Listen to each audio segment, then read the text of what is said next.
All right, get ready, because we're diving deep today into the world of cheekbones. Fascinating topic. You guys sent in a ton of great stuff for this one. We've got academic papers, all about facial aesthetics, a bunch of beauty articles, even some cool historical stuff about how ideas about beauty have changed over time. Sounds like our listeners are really interested in the science and the cultural side of high cheekbones. Yeah, and I gotta admit, I am too. So let's get right to it. Let's dive in. Okay, so first things first, why are high cheekbones considered so attractive? I mean, is there actually some kind of scientific reason, or is it just like, subjective? Well, it's actually a really interesting mix of both. You see, high cheekbones, they create this kind of sculpted look. Right. It really frames the face in a way that makes the eyes stand out more, refines the look of the nose, and even gives the lips a little lift. Oh, interesting. It's all about how light and shadow play on the face, Huh. But there's also this concept called the golden ratio. Oh, yeah, I've heard of that. Which basically says that certain proportions, like the perfect ratio between cheekbone width and lower jaw width, Okay. which is apparently 75% in women, are naturally pleasing to the eye. Wow, so it's like math can actually prove beauty. In a way, yeah. So cool. But okay, so that kind of leads to my next question.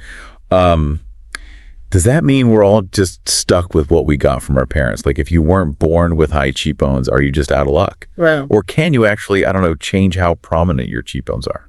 Genetics definitely play a huge role, no doubt about it. Right. There are these genes, they're called craniofacial development genes. Okay. And they're basically like the blueprint for how our faces develop. So they decide, how our bones grow and all that. Exactly. They determine things like bone growth, the development of our facial muscles, all of which directly affect how prominent those cheekbones are. So that's like the foundation, right? Right. But I'm guessing it's not the whole story. You got it. This is where things get really fascinating because cultural preferences also come into play. Oh, that makes sense. You see this huge emphasis on high cheekbones. It's mostly a Western thing. Huh. In some Asian cultures, they actually prefer a softer, more oval face shape. Really? Yeah. In fact, some of their beauty practices actually focus on how to achieve that softer look. Wow. So there really isn't just one universal beauty standard. Not at all. It varies so much across different cultures. That's so interesting. Okay, but let's say someone does want to enhance their cheekbones, make them more prominent.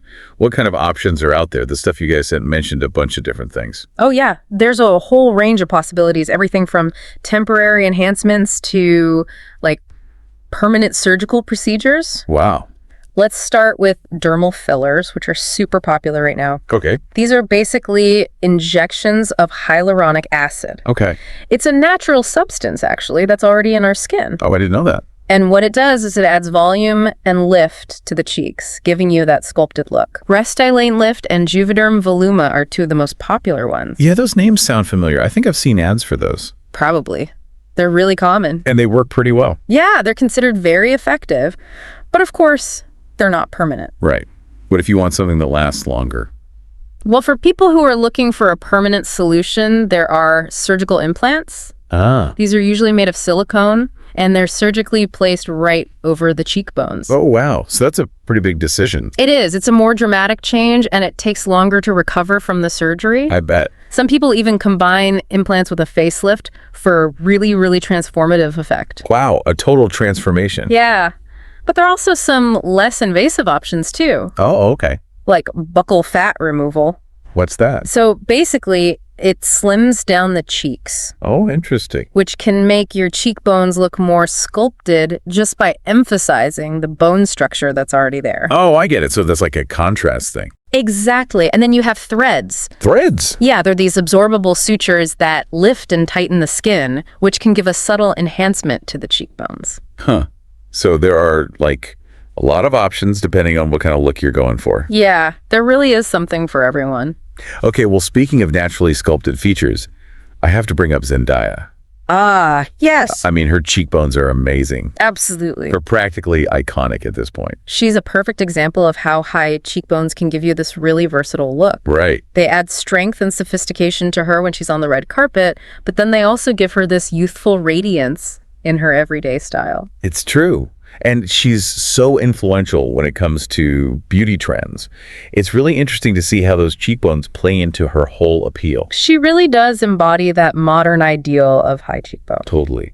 And, of course, we can't forget about all the classic beauties with amazing cheekbones, like Katharine Hepburn, Grace Kelly, Angelina Jolie, Keira Knightley. So many icons. I know, right? Their cheekbones are legendary. Yeah. But, okay, what about those of us who, maybe weren't blessed with super prominent cheekbones naturally? Good question. Can makeup really help to create that illusion? Oh, absolutely. Makeup can do wonders when it comes to accentuating your cheekbones or even faking them if you want to. Cool. The key techniques are contouring, highlighting, and blush placement. Okay, so break that down for me. How does contouring work? Contouring is basically using a matte bronzer or a contour powder, and you apply it in a way that creates shadows under the cheekbones. To give them that definition. Exactly. Highlighting, on the other hand, uses shimmery products to draw light to the high points of your cheekbones, which makes them pop. Oh, so it's all about strategically using light and shadow. You got it. Some of the articles we got actually recommended specific products like Fenty Beauty Match Sticks for contouring. Oh, yeah, that's a good one. And then Anastasia Beverly Hills Contour Kit, Becca's Shimmering Skin Perfector, and MA's Soft and Gentle Highlighter for that, luminous effect. Those are all excellent choices, and don't underestimate the power of blush either. Blush! Yeah. Applying blush just slightly above the hollows of your cheeks and blending it upwards towards your temples can also enhance the illusion of high cheekbones. It creates a lifted effect. So many tricks. It's like an art form. It really is. But let's move beyond the purely aesthetic stuff for a second. Okay. I think it's fascinating to look at how perceptions of beauty, especially when it comes to features like high cheekbones, have changed over time. Because, they haven't always been this super coveted feature that they are now. Oh, that's so interesting. I actually am really curious to learn more about that. Where should we even start? Well, in Western culture, high cheekbones weren't always considered desirable. Really? Why not? Some historical beliefs actually associated them with negative traits in women. Wow. What kind of traits? Some people even thought they brought bad luck to their husbands. Seriously, just because of their cheekbones? Yeah. It just goes to show how societal anxieties and cultural norms can really get projected onto physical features. Crazy. So when did things start to change? It wasn't really until the mid-1920s, with the rise of Hollywood and stars like Greta Garbo. Oh, Greta Garbo, yeah. Her sculpted features and her amazing presence on screen really started to shift people's perceptions. Huh. So you could say Greta Garbo was like a turning point in cheekbone appreciation. I think that's a fair assessment, and it just highlights how much cultural influences and trends shape our ideals of beauty, Totally. And these days, social media plays a huge role in that too. Oh, absolutely. I mean, we're constantly bombarded with images of perfect people, which can be so overwhelming and even harmful to our self-esteem. It's true. It's really important to remember that beauty is subjective. Right. It varies across cultures, and it's different for everyone. High cheekbones are just one element of this really complex concept. So we shouldn't get too caught up in any one feature. Exactly. While high cheekbones can definitely contribute to a harmonious face and are often seen as attractive, they don't define beauty on their own. It's about the whole person. Yes. It's about the whole package, not just one element. And it's about embracing what makes you unique. I love that. It's so refreshing to hear that, especially in a world that feels so obsessed with achieving this one narrow ideal of beauty. It's all about celebrating individuality. Okay, but before we move on, I'm kind of curious about something you mentioned earlier.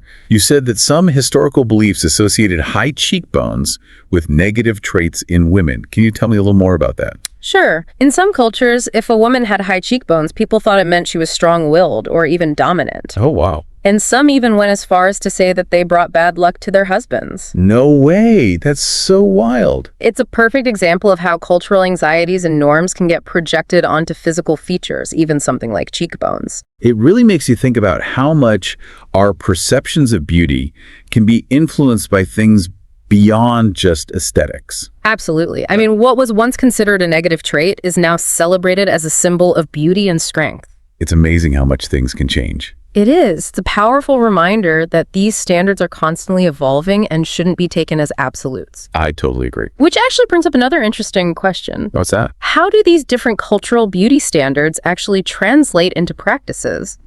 Are there specific techniques or treatments that are more popular in certain cultures? That's a great point.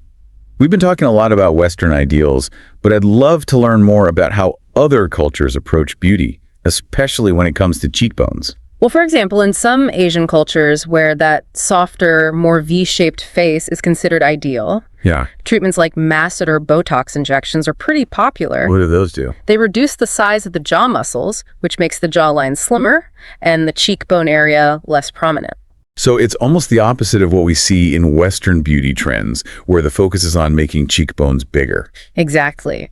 It really highlights the diversity of human beauty and how our ideals are shaped by this really complex mix of factors, genetics, history, and cultural norms. It's fascinating. It really is. And I think this leads us perfectly into our next segment, Okay, great. where we can delve a little deeper into the more thematic side of cheekbones and how they impact our ideas about beauty, identity, and even self-esteem. Sounds good. We've already covered so much ground. From the science behind facial symmetry to the cultural nuances of beauty standards, this deep dive is already super insightful. I agree. So for everyone listening, stick with us for part 2, where we'll explore the more, I guess you could say, conceptual and philosophical side of cheekbones and how they fit into our understanding of beauty. Wow, it's amazing to think about how much our views on beauty have changed even in the last 100 years. Like, you mentioned how women with high cheekbones were thought to bring bad luck to their husbands. Yeah, crazy, right? And now it's like everyone wants them. Such a big shift. It's a total 180. I mean, it's like those old pictures from the early 1900s where women would try to make their chests look flat and hide any curves they had. It's wild how what was considered attractive back then is basically the opposite of what we think now. Yeah. But, okay, going back to cheekbones, we've talked a lot about enhancements and makeup and stuff.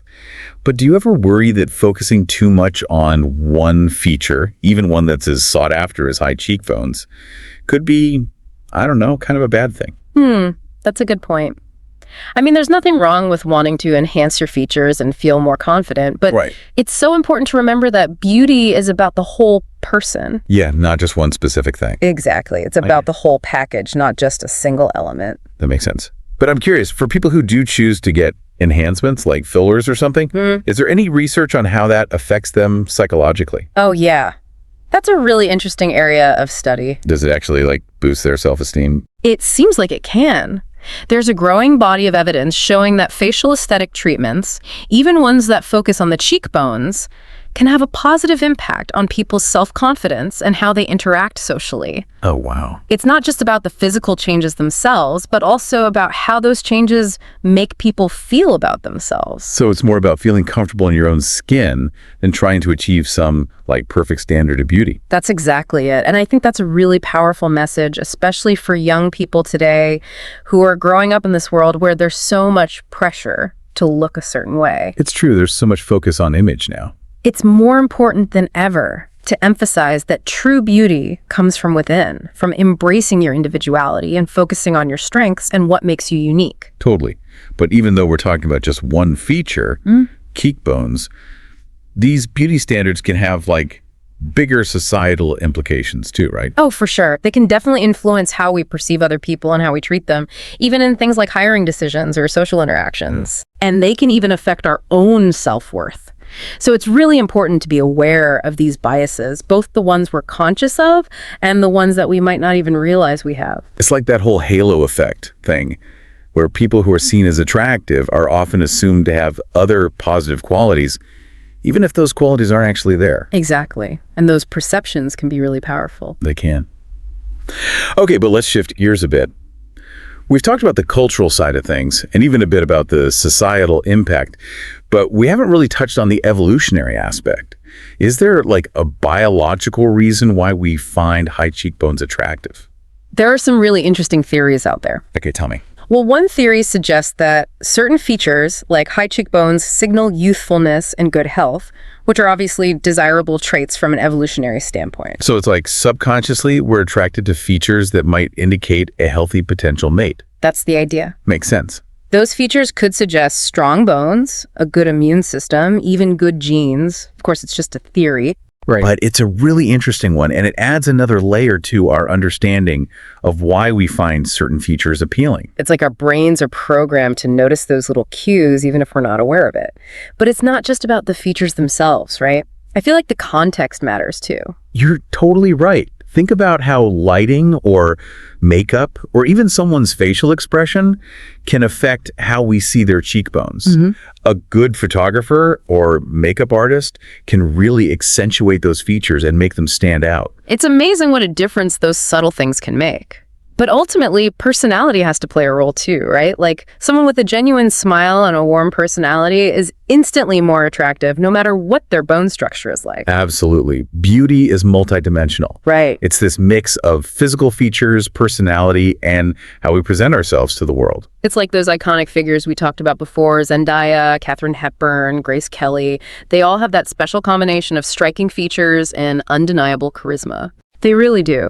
And it's interesting how those people become cultural icons. They set a standard, even if they don't mean to, that influences trends and ideals. And those influences can be so strong, especially with all the media and images we see all the time. It's like we're constantly bombarded with messages about what's beautiful, and often it's a very narrow view of beauty.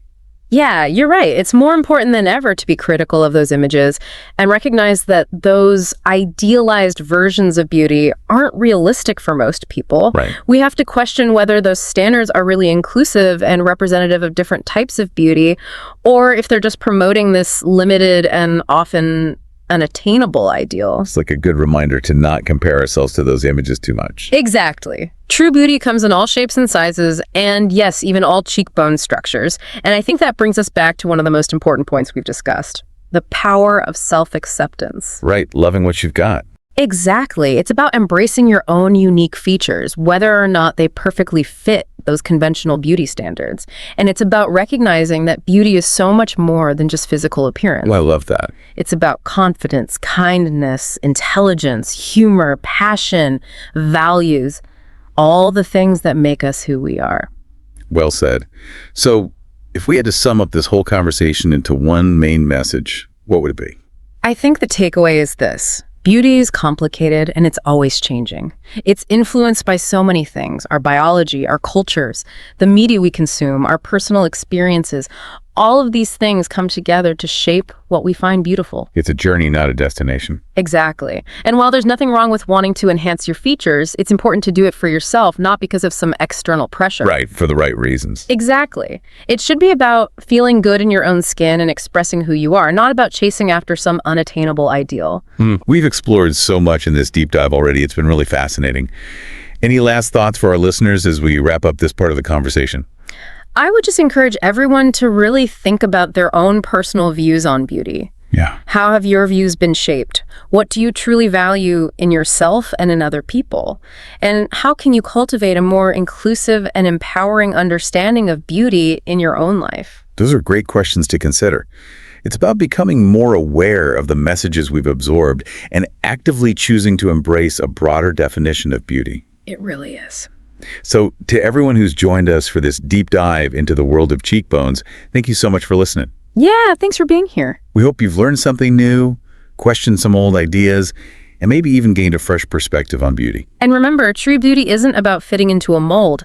It's about celebrating all those unique things that make each of us special. That's a great way to put it. Until next time, keep exploring, keep thinking critically, and keep appreciating all the beauty around you. We'll be back soon for the final part of our deep dive into the fascinating world of cheekbones. It's wild to think that something as, seemingly simple as cheekbones can be so connected to all these bigger ideas about beauty and identity. It is, isn't it? We've really gone on a journey with this one, from the science behind attraction to how cultural ideas and historical trends shape our perceptions of beauty. Yeah, even just looking at how much emphasis we put on certain features without even realizing it is kind of mind-blowing. But okay, as we wrap up this deep dive, what would you say is the biggest takeaway for our listeners? Like, why should we even care so much about cheekbones beyond just the way they look? I think this whole deep dive has really shown us that cheekbones are more than just about being attractive. They're like this powerful symbol that represents beauty, youth, health, even things like social status. That's true. And what makes them even more interesting is how those perceptions can change so dramatically across cultures and time periods. Right. Like you were saying, how those high cheekbones that were once considered bad luck for women are now like the ultimate beauty goal. Exactly. Or how some cultures actually prefer a softer look. It's so fascinating how beauty standards aren't set in stone.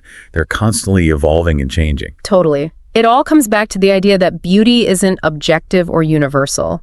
It's this super complex mix of biology, culture, and personal preferences, all influenced by the world around us. And we definitely can't forget about the influence of media and technology in all of this. Oh, absolutely. I mean, think about all those perfectly filtered selfies and airbrushed magazine covers. Yeah. It can really distort our idea of what's normal or achievable, especially when it comes to features like cheekbones. I know. It's so easy to compare yourself to those images and feel bad.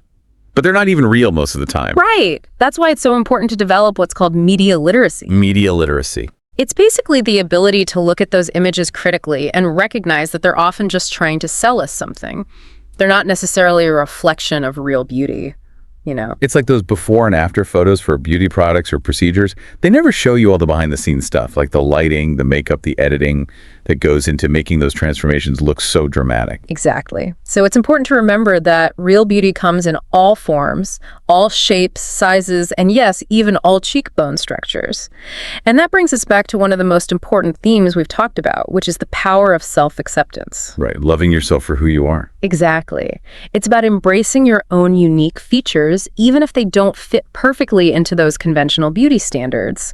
And it's about recognizing that beauty encompasses so much more than just how we look. Absolutely. So if we were to wrap up this whole deep dive into one message for our listeners, what would it be? I think the main takeaway here is this. Beauty is this incredibly complex and constantly changing idea that's influenced by so many different things. Our genes, the cultures we live in, the media we consume, even our personal experiences. It's a journey of self-discovery and acceptance. And, there's nothing wrong with wanting to enhance your features or change something about your appearance. Of course not. But it's important to do it for the right reasons. I agree. It should be about boosting your own confidence and expressing yourself, not about trying to live up to some impossible standard. Couldn't have said it better myself. Any last thoughts for our listeners as we wrap up our cheekbone adventure? I just say take some time to really think about your own personal definition of beauty. How has it been shaped by your experiences? What qualities do you truly value in yourself and others? And how can you foster a more inclusive and empowering understanding of beauty in your own life? That's such a great reminder. It's about becoming more aware of the messages we've internalized and choosing to embrace a wider view of beauty. Well, that's about all the time we have for today's deep dive. It flew by. I know, right? To everyone who joined us on this journey into the world of cheekbones, thank you so much for listening. Thanks for being here. We hope you learned something new, challenged some old ideas, and maybe even gained a fresh perspective on beauty. And remember, true beauty isn't about fitting into a mold. It's about celebrating all those unique things that make each of us special. Couldn't agree more. Until next time, keep exploring, keep questioning, and keep embracing the beauty that's all around you. We'll see you on our next deep dive.